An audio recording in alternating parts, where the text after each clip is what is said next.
Hi everyone, so recently on Instagram I've gotten a lot of private messages asking me if I have any tips and tricks that I want to share about how I succeeded in the IB, how I got 44 points, and what I wish I knew before I started the IB. Okay, so I'm actually going to start off with the third tip simply because I think it's actually the most important, and then we'll move on to that first tip. So my third tip is that your syllabus is probably more important than your teacher.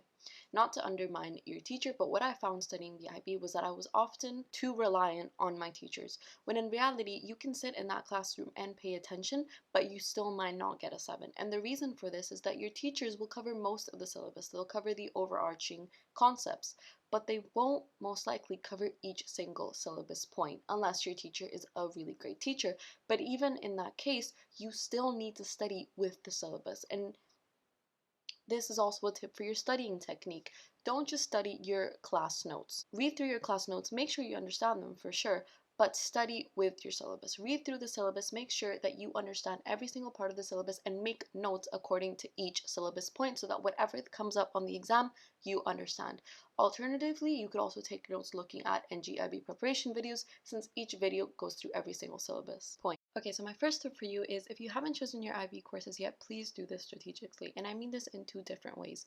Look up what your dream course at your dream uni requires. Take specifically those classes to ensure that you can actually get into those courses. There's really no point taking subjects that are not going to help you in your future studies at university.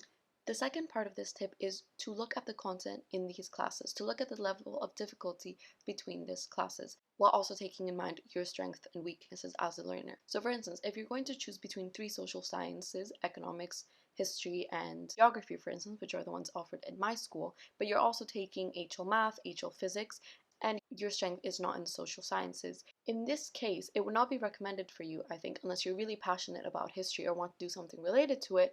It wouldn't be beneficial for you to choose a class like history or like economics, because economics requires a lot of conceptual understanding, is time consuming because of the need to study for these concepts, and history requires a lot of reading. So again, a lot of time consumption that you won't be able to allocate to your studying for math HL and your HL physics, which is what you really need for uni. So in that case, it'd be best for you to choose a class like geography, where not a lot of studying is required, but rather just memorization. So in my own experience, for instance, I chose economics and geography because I wanted to dedicate most of my time to studying concepts in economics, and this is actually one of the factors that made me so successful in economics and being the only 7 in the class, because I actually had the time to dedicate to mostly economics. My second tip is remember that predicteds do matter. You will always meet those people that will tell you that predicteds don't even count. In a way, all that matters is your final grade. But even that is a stretch because you apply to universities with your predicteds, and even if what only matters is your final grade, predicteds are the stepping stones to your final grade. No one gets a predicted 24 and ends up with a 45. Don't think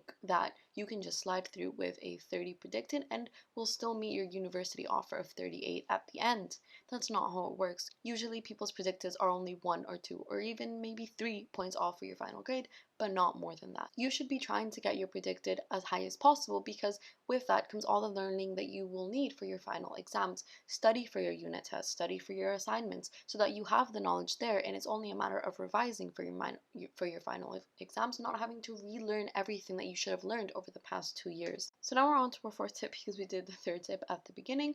But this tip is really important as well. Don't bother with textbooks. I know so many people that wasted so much time writing notes for huge textbooks for chemistry, for geography, for economics. Don't do that. The textbook repeats a lot of information and has a lot of unnecessary information that isn't even in the syllabus. So instead, focus on study guides that go through syllabus point by syllabus point. You can get explanations here on NG-IB preparation, and you can get walkthroughs of past papers. So study with past papers because everything that's going to be on your final exam or your unit test, it's all made up of past papers. And if you understand the questions that they're going to ask you on past papers and you know how to answer them, then the knowledge will come with that.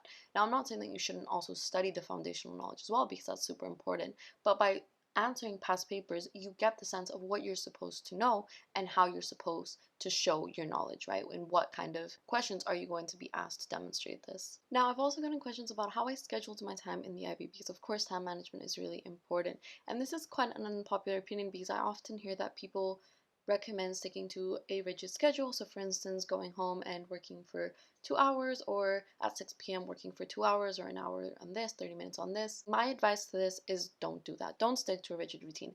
And if you're someone that has difficulty disciplining themselves in order to study, then maybe this isn't the best advice for you. But I think that it's important to train yourself to be flexible in terms of what is being demanded of you. Each day isn't going to be the same in the IB. One day you're going to have a unit test, the other day you might have a unit test on another subject. So you can't really spend the same amount studying on each subject. Also, because each subject comes differently to you. Some subjects are easier for you, some are more difficult, some are higher level, some are standard level. You need to be honest with yourself, and this is key for scheduling. You need to be honest about what you don't understand, what you didn't understand in that class. So my only scheduling tip that I think worked for me is take note of things that you didn't understand in class, go home and understand that. And your studying is done when you understand that topic, when you're able to find past paper questions about that topic and answer it. I guess my main scheduling tip is the very day that you don't understand something, when you come home from class, understand it that very day. Don't leave it for next week, don't leave it for 2 weeks, because all of that accumulates and then you're going to end up with a bunch of concepts that you don't understand and then having to study for 6 hours and you're going to burn out. Another reason I don't advise to have a rigid studying routine is because oftentimes students will just say, okay, well, I'll study for an hour when I get home, but then they'll just go over things that they already understand to give themselves a sense of security and not to have to go over the difficult things. That's not smart studying. You're really wasting your time. So instead of having a routine for studying, just study with the idea that you want to go home and understand the things that you don't understand, and then your studying is done. Okay, so these were the really big tips that helped me succeed in the IB and things that I wish I knew beforehand. I wasted a lot of time studying for hours on end, thinking that studying 3 hours a day was going to make me succeed, when in reality, I wasn't even covering the things that I had trouble with because I wasn't keeping those in mind. Another mistake I made, like I said before, is studying through class notes and just relying on the teacher's teaching, because a lot of the times what the teacher actually put in the test wasn't even what was covered in class, and that's because teachers often write tests through the syllabus, through past papers, not really keeping in mind what they've taught you.